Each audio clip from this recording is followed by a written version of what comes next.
नमस्कार दोस्तों, स्वागत है आप सभी का उड़ान आईएएस एकेडमी के ऑनलाइन प्लेटफॉर्म पर। जैसा कि आप सभी को पता होगा, सहायक संचालक उद्योग और प्रबंधक के 30 पदों के लिए 6 जुलाई को परीक्षा आयोजित होनी है। अब इस परीक्षा में सफलता का मूल मंत्र क्या होगा, इस पर आज के इस वीडियो में बात करेंगे। आप सभी ने पाठ्यक्रम देखा होगा, मैथ्स और रीजनिंग का बहुत बड़ा वेटेज है, तो क्या रणनीति बनानी चाहिए अगले 3-3.5 महीनों के लिए, आपकी रणनीति किस प्रकार की होनी चाहिए जिससे कि इस एग्जाम में सफलता प्राप्त की जा सके। बहुत सारी बातचीत है आज की इस वीडियो में, ये सारी बातचीत करेंगे। मैथ्स और रीजनिंग को कैसे तैयार किया जाए, जो मेरिट लिस्ट में स्थान बनाएंगे उनको क्या अलग करना होगा, बहुत सारी बातचीत करेंगे। चलिए एक एक करके बातचीत स्टार्ट करते हैं। सबसे पहले बात करते हैं कि स्ट्रक्चर क्या है एग्जाम का। तो आप सभी को स्ट्रक्चर तो पता ही होगा, स्ट्रक्चर आप सभी ने देख लिया होगा। क्या है एग्जाम का स्ट्रक्चर, तो आप सभी को पता होगा कि सर एक ही पेपर होना है जिसमें कुल 150 प्रश्न पूछे जाने हैं। प्रत्येक प्रश्न जो होगा वो 2 अंक का होगा, प्रत्येक प्रश्न 2 अंक का होगा, मतलब टोटल 300 नंबर का पेपर होगा, 300 नंबर का। अब वस्तुनिष्ठ प्रकार के प्रश्न होंगे। वस्तुनिष्ठ प्रकार के प्रश्न बोलने का मतलब क्या समझ आता है, तो वस्तुनिष्ठ प्रकार के प्रश्न बोलने का मतलब ऑब्जेक्टिव पैटर्न में प्रश्न होंगे। कहने का मतलब एक प्रश्न के साथ में आपको 4 ऑप्शन दिए रहेंगे, कोई एक ऑप्शन आपको सही टिक करना है। इसमें से सही उत्तर अगर आप टिक करते हैं तो आपको 2 नंबर मिलेगा। अगर आप सही उत्तर टिक करते हैं तो आपको 2 नंबर मिलेगा। अगर आप गलत उत्तर टिक करते हैं तो आपका 0.66 के आसपास माइनस हो जाएगा। माइनस मार्किंग है 1/3, लेकिन सही उत्तर के लिए जितना मिलता है उसका 1/3 करेंगे तो आपको दिखाई देगा 0.66 के आसपास माइनस होगा। तो सही उत्तर के लिए आपको 2 नंबर मिलेगा, गलत के लिए आपका 0.66 माइनस होगा। समय जो रहेगा ये समय रहेगा 3 घंटे का। ये स्ट्रक्चर है। तो ये है वस्तुनिष्ठ प्रकार के प्रश्नों का एक पेपर, 150 प्रश्नों का, 300 नंबर। सही उत्तर के लिए आपको 2 नंबर मिलेगा, गलत के लिए 0.66 माइनस होगा, 3 घंटे का समय है। ये होगी लिखित परीक्षा। इसके बाद आप आएंगे इंटरव्यू में। 30 नंबर का होगा इंटरव्यू, 30 नंबर का। अब जितने पद हैं, 30 पदों के लिए एग्जाम हो रहा है, जितने पद हैं उसका 3 गुना जो लोग हैं वो जाएंगे इंटरव्यू में, साक्षात्कार में। साक्षात्कार होगा 30 नंबर का। ध्यान से समझना, जितने पद हैं उसका 3 गुना कर लीजिए, यानी कि 90 जो अभ्यर्थी हैं, 90 लोग ये जाएंगे कहां पर, इंटरव्यू में। इंटरव्यू कितने नंबर का होगा, 30 नंबर का होगा। अब 300 नंबर का जो लिखित परीक्षा और 30 नंबर का इंटरव्यू, 330 में तैयार होगा मेरिट लिस्ट, 330 में। तो देखा जाए तो लिखित परीक्षा का यहां बहुत ही मामला जो है वो मैटर करेगा, क्योंकि लिखित परीक्षा 300 नंबर की है, इंटरव्यू केवल 30 नंबर का है। मैटर तो वो भी करेगा, लेकिन लिखित परीक्षा का यहां पे वेटेज बहुत बड़ा है, 300 नंबर का। तो बात करेंगे लिखित परीक्षा में आपकी रणनीति क्या होनी चाहिए। शैक्षणिक योग्यता आप सभी को पता है क्या मांगा है। फॉर्म भरे जा रहे हैं, फॉर्म जितना जल्दी हो सके भर दीजिए। एग्जाम 6 जुलाई को ही होगा, उसमें बहुत ज्यादा परिवर्तन का मत सोचिए, 6 जुलाई को ही एग्जाम होगा। अब जो 150 प्रश्न आने हैं, 150 जो प्रश्न हैं उसमें 2 भाग में बांट दिया है। भाग 1 जो है इसमें है पूरा छत्तीसगढ़ से आने हैं 50 प्रश्न, और भाग 2 जो है, भाग 2 ये है आपका एप्टीट्यूड टेस्ट, मतलब योग्यता परीक्षण। योग्यता परीक्षण से आएंगे कुल मिलाकर के 100 प्रश्न। तो 150 प्रश्नों को 2 भाग में बांटा है। भाग 1 पूरा छत्तीसगढ़ का है, जहां से 50 प्रश्न आएंगे। भाग 2 है योग्यता परीक्षण, मतलब कि एप्टीट्यूड टेस्ट, जहां से 100 प्रश्न आने हैं। इससे पहले एडीआई का एग्जाम कब हुआ था, तो 2016 एडीआई हुआ था। 2016 हुआ था इससे पहले। 2016 में क्या रहा था मामला, उसकी बात भी करूंगा। किस प्रकार से रणनीति आपको बनानी होगी, सारी बातचीत करेंगे। अब भाग 1 पूरा छत्तीसगढ़ का है, इसमें तो कुछ सोचने वाली बात नहीं है। भाग 1 पूरा छत्तीसगढ़ का है। 2016 में अगर आप देखेंगे तो 2016 में भाग 1 जो था, यहां पर भारत के सामान्य अध्ययन से भी प्रश्न पूछे गए थे। भारत के सामान्य अध्ययन कहने का मतलब भारत का इतिहास, भारत का भूगोल, भारत का संविधान, भारत की अर्थव्यवस्था, सामान्य विज्ञान, पर्यावरण, प्रौद्योगिकी, इसके अलावा कला, संस्कृति, साहित्य, दर्शन, करंट अफेयर, खेलकूद, यहां से भी प्रश्न आए थे। लगभग 50 में आधे प्रश्न भारत के सामान्य अध्ययन से थे और आधे प्रश्न छत्तीसगढ़ से पूछे गए थे। लेकिन इस बार थोड़ा परिवर्तन किया गया है, भाग एक पूरा पूरा छत्तीसगढ़ का हो गया है। छत्तीसगढ़ के 50 प्रश्न पूछे जाएंगे, प्योर छत्तीसगढ़ के हैं। इंडियन जीएस को एकदम हटा दिया गया है, पूरा पूरा 50 प्रश्न जो है ये छत्तीसगढ़ से पूछा जाएगा। मतलब कंप्लीट छत्तीसगढ़ आपको पढ़ना होगा, सब कुछ छत्तीसगढ़ का इतिहास, छत्तीसगढ़ का भूगोल, छत्तीसगढ़ का प्रशासन, छत्तीसगढ़ की अर्थव्यवस्था, इसके अलावा कला संस्कृति, जो जनजाति हैं उनका 30 त्योहार है, यानी सब कुछ पढ़ना होगा। समझ आ रहा है? कंप्लीट छत्तीसगढ़, छत्तीसगढ़ में जितना भी पीएससी प्री में आता है, जितना भी पीएससी के वनडे एग्जाम्स में आता है, छत्तीसगढ़ में जो जो पॉइंट्स लिखे हैं सारा छत्तीसगढ़ कवर करना है आपको। तो छत्तीसगढ़ तो अच्छी से तैयार करना पड़ेगा आपको, जहां से 50 प्रश्न आपको देखने को मिलेंगे। बात करूं मैं भाग 2 की, मतलब योग्यता परीक्षण की। अब इसको मैं थोड़ा क्लासिफाई कर रहा हूं। इसमें मैं पहला सेक्शन दे रहा हूं गणित का, दूसरा सेक्शन में दे रहा हूं इसमें रीजनिंग का, तीसरा सेक्शन दे रहा हूं मैं संचार और पारस्परिक कौशल का। संचार और पारस्परिक कौशल बोलने का मतलब कम्युनिकेशन एंड इंटरपर्सनल स्किल। चौथा सेक्शन दे रहा हूं निर्णय निर्माण और समस्या का समाधान, निर्णय निर्माण तथा समस्या का समाधान। इसको बोलते हैं decision making and problem solving, decision making and problem solving बोलते हैं। रीजनिंग में ही मैं कथन निष्कर्ष वाले प्रश्नों को शामिल करूंगा, रीजनिंग में ही मैं कथन पूर्व अवधारणा वाले प्रश्नों को शामिल करूंगा। तो कथन निष्कर्ष वाले जो प्रश्न आते हैं, कथन पूर्व अवधारणा वाले जो प्रश्न आते हैं, समझ आ रहा है, वो सारे प्रश्नों को मैं रीजनिंग में ही शामिल करने वाला हूं। तो मैं देखा जाए तो सबसे पहले गणित का एक सेक्शन लिखा, रीजनिंग का एक सेक्शन लिखा, संचार और पारस्परिक कौशल मतलब कम्युनिकेशन एंड इंटरपर्सनल स्किल, इसके बाद निर्णय निर्माण तथा समस्या का समाधान, decision making and problem solving. इसके बाद और भी सेक्शन है इसमें। अगला सेक्शन है भाषा का, अगला सेक्शन भाषा का है। भाषा में अगर आप देखेंगे तो 3 भाषाएं आपको कवर करनी है इसमें।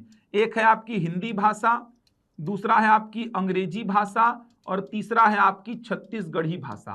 तीनों भाषाएं कवर करनी है और साथ में देखेंगे तो कंप्यूटर भी थोड़ा सा कवर करना है आपको, कंप्यूटर भी कवर करना है। यह है आपका योग्यता परीक्षण का भाग। मैं बात करूं 2016 एडीआई की, अगर 2016 एडीआई की बात करूं मैं तो 2016 एडीआई में लगभग 47 और आप अगर कथन निष्कर्ष वाले को भी मिला लेंगे तो लगभग 48 प्रश्न पूछे गए थे रीजनिंग से, 32 प्रश्न के आसपास पूछे गए थे गणित से, संचार और पारस्परिक कौशल से 6 प्रश्न पूछे गए थे, यहां से कोई भी प्रश्न नहीं आया था। बचे जो कितने हो गए देखिए, 48 और 32 कितना, 80, 80 6 86, बचे 14 प्रश्न पूछे गए थे ये वाले पूरे सेक्शन से। बचे 14 प्रश्न पूछे गए थे लैंग्वेज और कंप्यूटर से। रीजनिंग का बड़ा वेटेज था, 48 प्रश्न बने थे। गणित का वेटेज भी अच्छा था, 32 प्रश्न थे। संचार और पारस्परिक कौशल के 6 प्रश्न, इधर से कोई प्रश्न नहीं बना था। भाषा और कंप्यूटर से मिला करके पूछे गए थे 14 प्रश्न। और भाग 1 में आपको पिछले बार पता होगा भारत का सामान्य अध्ययन और छत्तीसगढ़ का सामान्य ज्ञान दोनों था, वहां से 50 प्रश्न, वो तो अलग भाग हो गया। भाग 2 से अगर देखा जाए तो लैंग्वेज और कंप्यूटर से पिछले बार केवल 14 प्रश्न ही पूछे गए थे, 86 प्रश्न यहां से पूछे गए थे, 86 प्रश्न। अब बात यह आती है कि सर इस बार भी क्या ऐसा ही होगा? यह तो एकदम क्लियर है कि भाग 1 छत्तीसगढ़ का है जहां से 50 प्रश्न आएंगे। भाग 2 से इस बार सर भाषा का वेटेज, कंप्यूटर का वेटेज बढ़ सकता है क्या? क्योंकि सर ऐसा देखने को मिला है कि 2018 से 2024 तक का सीजीपीएससी का इतिहास अगर उठाएंगे आप, राज्य सेवा परीक्षा की बात कर रहा हूं मैं, राज्य सेवा परीक्षा, अगर 2018 से लेके 2024 के राज्य सेवा परीक्षा की बात करूं, स्टेट सर्विस एग्जाम की बात करूं और इसके प्री की बात करूं, तो प्री में आप देखेंगे कि जो दूसरा पेपर होता है सीसेट का, उसमें भाषा का जो वेटेज है वो बढ़ा है, भाषा का वेटेज बढ़ा है। 100 प्रश्न पूछे जाते हैं टोटल, जिसमें आप देखेंगे तो फिक्स कर दिया है 30 से 35 प्रश्न आते हैं भाषा के, 30 से 35 भाषा के, बचे 65 से 70 प्रश्न आते हैं गणित और रीजनिंग के, इसी में मैं बोल दे रहा हूं संचार और पारस्परिक कौशल के भी 2-3 प्रश्न रहते हैं, 1-2 प्रश्न निर्णय निर्माण और समस्या के समाधान पे भी रहते हैं। तो 65 से 70 प्रश्न मोटे मोटे तौर पे आप देखेंगे तो मैथ्स और रीजनिंग से रहते हैं, 30 से 35 प्रश्न भाषा से हैं। ये फिक्स कर दिया है। 2018 से लेके 24 तक का सीसेट का पेपर उठा के देख लीजिए। 2018 से पहले का पेपर देखेंगे ना तो आपको थोड़ा सा अचंभा लगेगा। 2016 का पेपर देखिए उठा के आप, 2016 पीएससी प्री का सीसेट में करीबन 84 प्रश्न प्योर मैथ्स और रीजनिंग के थे, केवल 16 प्रश्न लैंग्वेज के पूछे गए थे 2016 में। 2016 की बात कर रहा हूं, 84 प्रश्न थे मैथ्स और रीजनिंग के, 16 प्रश्न के आसपास पूछे गए थे लैंग्वेज के। लेकिन 18 से लेकर 18, 19, 20, 21, 22, 23, 24 पिछले 7-8 वर्षों से अगर आप देखेंगे तो पीएससी में एक कांस्टेंट ऐसा बना हुआ है कि 100 प्रश्न सीसेट में से 65 से 70 मैथ्स और रीजनिंग के, 30 से 35 भाषा के आ रहे हैं। क्वालिफाइंग पेपर है ये। तो यहां पर क्या संभावना लग रही है कि क्या इस बार भी जो गणित और रीजनिंग का वेटेज बहुत बड़ा था, एप्टीट्यूड टेस्ट में लगभग 86 प्रश्न यहां से पूछे गए थे, 14 ही प्रश्न बने थे कंप्यूटर और भाषा से, वैसा ही कुछ वापस से रिपीट होगा या भाषा के प्रश्नों की संख्या बढ़ सकती है? तो मेरा यह मानना है 75-25 का रेशियो मान के चलिए आप, 75-25 का रेशियो कम से कम मान के चलिए आप, कम से कम 75-25 का। 75 प्रश्न आपको दिखेंगे गणित, रीजनिंग, संचार और पारस्परिक कौशल, निर्णय निर्माण और समस्या के समाधान वाले टॉपिक से, और 25 प्रश्नों में आपका भाषा, कंप्यूटर दोनों कवर करेगा वो।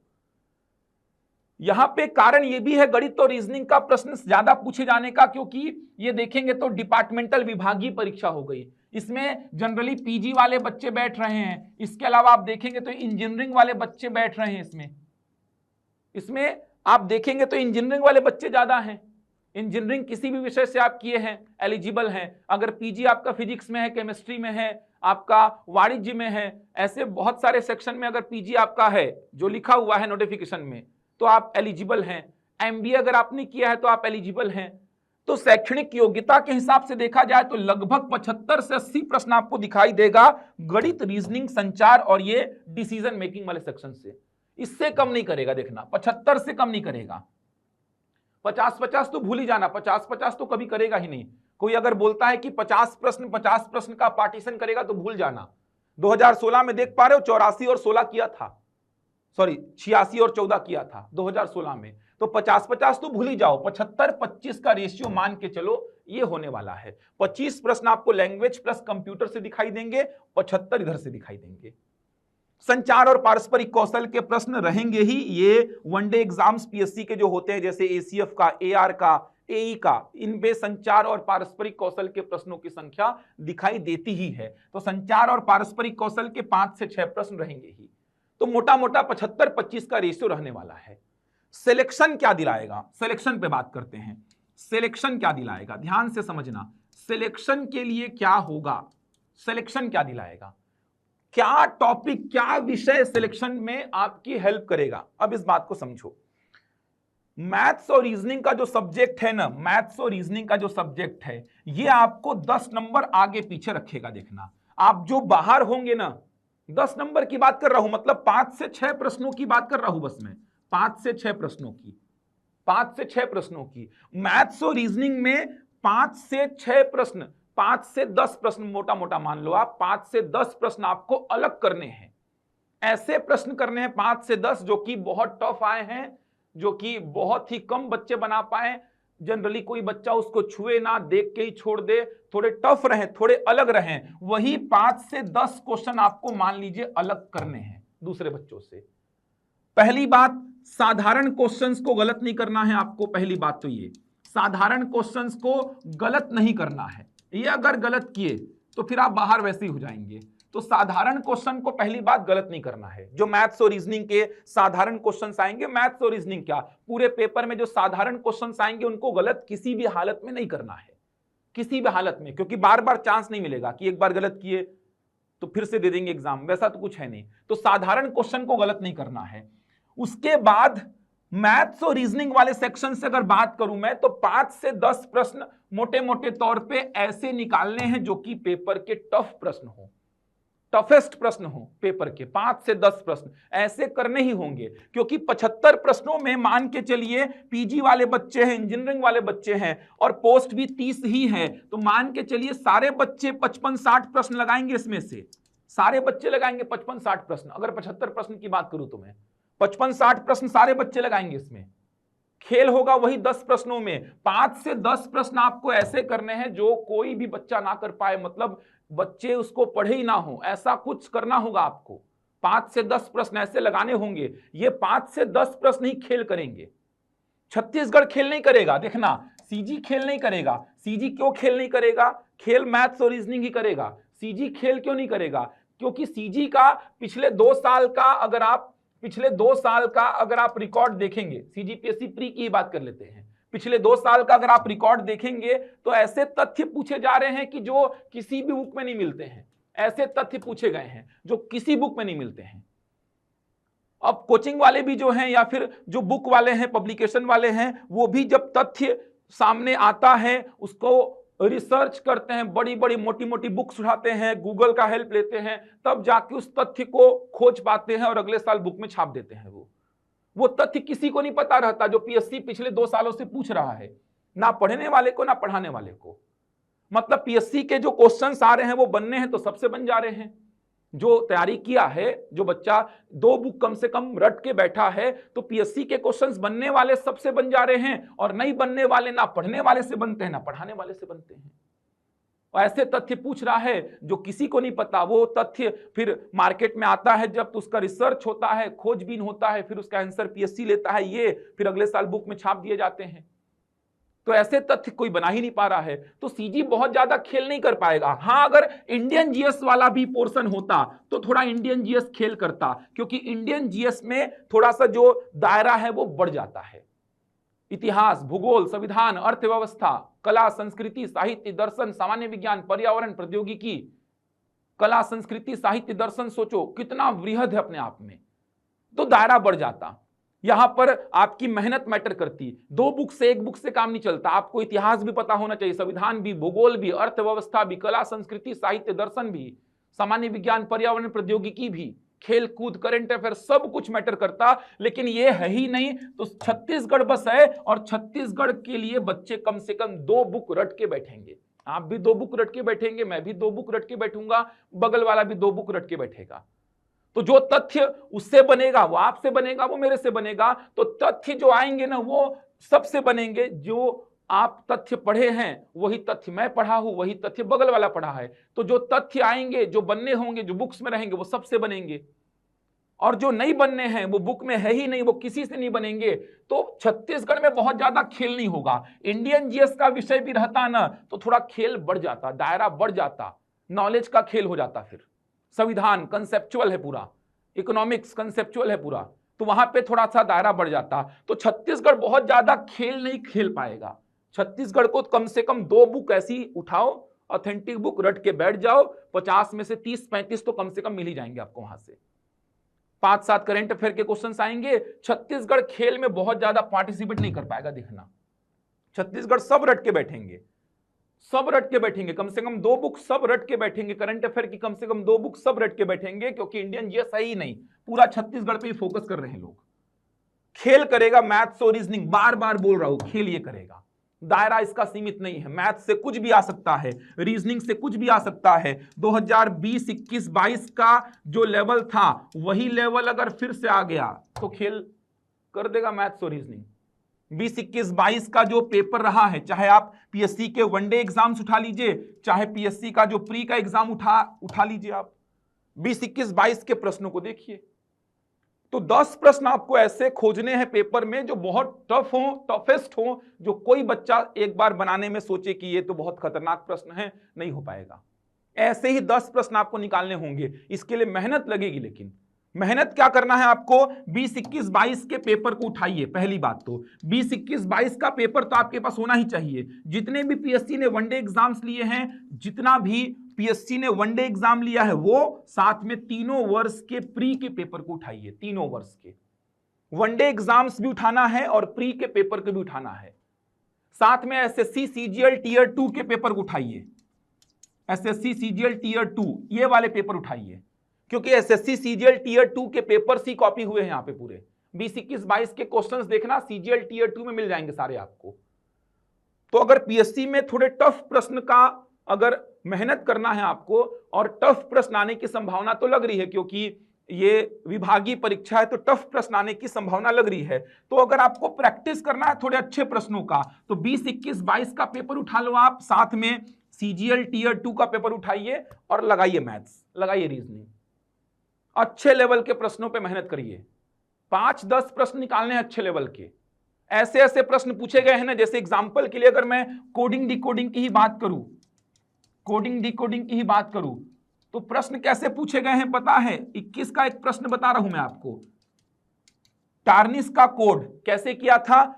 इसमें क्या किया था, वो जो सिंगल डिजिट वाले अक्षर हैं, सिंगल डिजिट वाले अक्षर बोलने का मतलब जैसे ए हो गया, क्योंकि ए का प्लेस वैल्यू क्या होता है 1, ये सिंगल डिजिट वाला है। जैसे आई हो गया, आई का प्लेस वैल्यू क्या होता है 9, तो ये सिंगल डिजिट वाला है। जैसे एच हो गया, एच का प्लेस वैल्यू क्या होता है 8, ये सिंगल डिजिट वाला हो गया। ये बचे हुए क्या हैं, डबल डिजिट वाले हैं। क्यों? क्योंकि टी का प्लेस वैल्यू होता है 20, आर का प्लेस वैल्यू होता है 18, एन का प्लेस वैल्यू होता है 14, एस का प्लेस वैल्यू होता है 19। तो कोड कैसे किया था पता है? सिंगल डिजिट वाले अक्षर का अपोजिट वैल्यू लिखा था। सिंगल डिजिट वाले अक्षर का क्या किया था, अपोजिट वैल्यू लिखा था। और डबल डिजिट वाले जो अक्षर हैं, डबल डिजिट वाले जो अक्षर हैं, डबल डिजिट वाले अक्षरों का क्या किया था, प्लेस वैल्यू के अंकों का टोटल, प्लेस वैल्यू के अंकों का टोटल किया था। ऐसा कोड किया था 21 में। कहने का मतलब जैसे टी का प्लेस वैल्यू 20, डबल डिजिट वाला अक्षर है तो 20 के अंकों का योग, टी का कोड कितना 2। ए है सिंगल डिजिट वाला, ए का प्लेस वैल्यू 1, विपरीत कितना होता है 26, तो ए का कोड कितना 26। आर है डबल डिजिट वाला, आर का प्लेस वैल्यू 18, 18 के अंकों का योग कितना 9। एन है डबल डिजिट वाला, प्लेस वैल्यू 14, 14 के अंकों का योग कितना 5। आई है सिंगल डिजिट वाला 9, 9 का विपरीत क्या होगा 18। एस है डबल डिजिट वाला, प्लेस वैल्यू कितना 19, 19 के अंकों का योग कितना 10। एच है सिंगल डिजिट वाला 8, विपरीत क्या होगा 19, तो इसका कितना 19। ऐसा कोड किया था, सोच पा रहे हो? सिंगल डिजिट वाले अक्षरों का अपोजिट वैल्यू लिखा था और डबल डिजिट वाले अक्षरों का क्या लिखा था, वो प्लेस वैल्यू के अंकों का टोटल। अब इस लेवल का कोडिंग करना है अगर आपको, तो फिर आपको सीजीएल के क्वेश्चंस लगाने पड़ेंगे, 20, 21, 22 का पेपर उठाना पड़ेगा। 21 का ही प्रश्न दे रहा हूं, बहुत पीछे नहीं जा रहा हूं मैं, 21 का प्रश्न है। ऐसे प्रश्न छांटने होंगे आपको जो कि छूटने नहीं चाहिए। ऐसे प्रश्न लगा दिए, सिलेक्शन एकदम निश्चित होगा आपका। इस लेवल के प्रश्न, ये तो एग्जांपल के लिए मैंने लिखा है कोडिंग डिकोडिंग का प्रश्न। दीपक कुमार बच्चे पढ़ते हैं रीजनिंग के लिए यार, दीपक कुमार में ऐसा एक भी प्रश्न उठा के दिखा दो मेरे को, दीपक कुमार में ऐसा एक भी प्रश्न उठा के दिखा दो, मान जाऊंगा मैं। और लेवल बता रहा हूं कैसे प्रश्न पूछा था, और लेवल देखो कैसे प्रश्न पूछा था। क्या किया था, जो सिंगल डिजिट वाले अक्षर हैं उनके प्लेस वैल्यू का स्क्वायर कर दिया था, उनके प्लेस वैल्यू का स्क्वायर कर दिया था, प्लेस वैल्यू का स्क्वायर। जैसे बी का प्लेस वैल्यू 2 होता है तो बी को क्या कर दिया, 2 का वर्ग 4, तो बी का कोड क्या किया, डी किया। जैसे ई का प्लेस वैल्यू क्या होता है 5, 5 का वर्ग 25, तो ई का कोड क्या किया, वाई किया। ऐसे कोड किया था। डबल डिजिट वालों का क्या किया था, प्लेस वैल्यू के डिजिट्स का टोटल। ऐसे ऐसे कोडिंग किया है 20, 21, 22 में। और क्वालिफाइंग पेपर है तो बच्चे ज्यादा ध्यान नहीं दिए, क्योंकि क्वालिफाइंग पेपर है, क्वालिफाई करने के लिए लैंग्वेज कर लेते हैं, जो गिने चुने प्रश्नों को उठा लेते हैं, क्वालिफाई कर लेंगे, 66-46 ले आएंगे। लेकिन एडीआई में क्वालिफाइंग थोड़ी है, एडीआई में तो मेरिट बनेगा भाई, मेरिट बनेगा। मैथ्स रीजनिंग का मान लो 75 प्रश्न आया, 75 में 75 बनाए, फाइनल सिलेक्शन लोगे। समझ आ रहा है? ये तो सिलेक्शन में पूरा पूरा भूमिका निभाएगा। लेवल देख रहे हो, यहां पे क्या किया था पीएससी ने, पीएससी का ही प्रश्न है। यहां पे क्या किया था, सिंगल डिजिट वालों का अपोजिट वैल्यू लिखा था और डबल डिजिट वालों के प्लेस वैल्यू का टोटल किया था। यहां पे क्या कर रहा है, सिंगल डिजिट वालों के प्लेस वैल्यू का स्क्वायर किया, स्क्वायर में 4 आ रहा है तो 4 में डी, तो बी का कोड किया डी से। ई का 5, 5 का स्क्वायर 25, तो ई का कोड किया वाई से। जैसे डी का होता है 4, 4 का स्क्वायर 16, तो डी का कोड किया पी से, क्योंकि 16 में क्या होता है, पी होता है। इस लेवल तक का कोडिंग चला है। मेरे लेक्चर्स देखना, ये सारी चीज पढ़ाया हूं मैं, सारी चीज पढ़ाया हूं। आप लाभ हानि के प्रतिशत के क्वेश्चंस देखना, किस लेवल के क्वेश्चंस पूछे गए हैं, प्रतिशत और लाभ हानि के क्वेश्चंस। टाइम एंड डिस्टेंस के क्वेश्चंस देखना, किस लेवल के पूछे गए हैं। एनालॉजी के, रीजनिंग का जो सादृश्यता का चैप्टर है, जो इंट्रोडक्शन क्लास मैंने ली थी एडीआई के बैच में, उसको देखना, मैंने पूरा बताया है कहां से कितने प्रश्न पूछे गए, कब कब, किस प्रकार के प्रश्न पूछे जाते हैं। मैथ्स और रीजनिंग जो है ये खेल करेगा, ये मैं बार बार बोल रहा हूं, ये आपका जो रिजल्ट है उसको बनाएगा भी, बिगाड़ेगा भी। लैंग्वेज भी बहुत ज्यादा मैटर नहीं करेगा। लैंग्वेज क्यों मैटर नहीं करेगा, लैंग्वेज के साथ होता क्या है ना, लैंग्वेज के साथ अगर ऑप्शंस दिए होते हैं तो थोड़ा आसानी हो जाती है लैंग्वेज के साथ में। जैसे अगर मैं पूछूं कि इसका संधि विच्छेद करिए, ऑप्शंस अगर दिए हैं ना तो थोड़ा सा देखते बन जाता है, लेकिन खुद से संधि विच्छेद करना पड़ जाए तो थोड़ी मुश्किल हो जाती है। ऑप्शंस का हेल्प लेके आसान हो जाता है। लैंग्वेज जो है ऑप्शंस के हेल्प के साथ थोड़ा सा आसान लगता है। अगर खुद से बोलेंगे कि इसका संधि विच्छेद करो बिना ऑप्शन के तो मुश्किल है। सीजीपीएससी मेंस पेपर 1 मुश्किल है, लेकिन ऑप्शंस अगर हैं, ऑब्जेक्टिव पेपर है, वस्तुनिष्ठ प्रकार के प्रश्न हैं, तो ज्यादा मुश्किल नहीं होता लैंग्वेज। लैंग्वेज भी बच्चे रट के बैठेंगे, 2-3 प्रश्नों में लैंग्वेज में ऊपर नीचे काम होगा, ज्यादा प्रश्नों में काम नहीं हो पाएगा ऊपर नीचे। छत्तीसगढ़ में भी 2-3 प्रश्नों में ही ऊपर नीचे खेल होगा, लेकिन मैथ्स रीजनिंग में 8 से 10 प्रश्नों में ऊपर नीचे खेल जरूर होगा। 8 से 10 प्रश्नों में खेल होगा, तो 8 से 10 प्रश्नों में खेल होगा, ये कंफर्म मान के चलिए। मैथ्स और रीजनिंग को ठीक करिए, आप जुड़ सकते हैं। हम लोग यहाँ एडीआई का जो बैच है ये 10 मार्च से स्टार्ट किए थे हम लोग, बीच में होली की छुट्टी पड़ गई थी, तो 3-4 दिन की क्लासेस हुई हैं बस। अगर आपकी छूट भी गई है तो रिकॉर्डेड के फॉर्मेट में मिल जाएंगी आपको। मैथ्स और रीजनिंग पूरा मैं ही डील कर रहा हूं। जिस वैरायटी के प्रश्नों की बात कर रहा था वो सारे प्रश्न क्लास नोट्स में रहेंगे आपके, सारे प्रश्न प्रैक्टिस शीट में रहेंगे आपके। तो मैथ्स और रीजनिंग पूरा मैं ही डील कर रहा हूं, पूरा मैथ्स और रीजनिंग। डेली 1 घंटे मैथ्स की क्लास चलती है, 1 घंटे रीजनिंग की क्लास चलती है डेली, ये चलेगी एग्जाम तक। डेली 1 घंटे मैथ्स, 1 घंटे रीजनिंग, सारे वैरायटी के प्रश्न आपके क्लास नोट्स में प्रैक्टिस शीट में रहेंगे।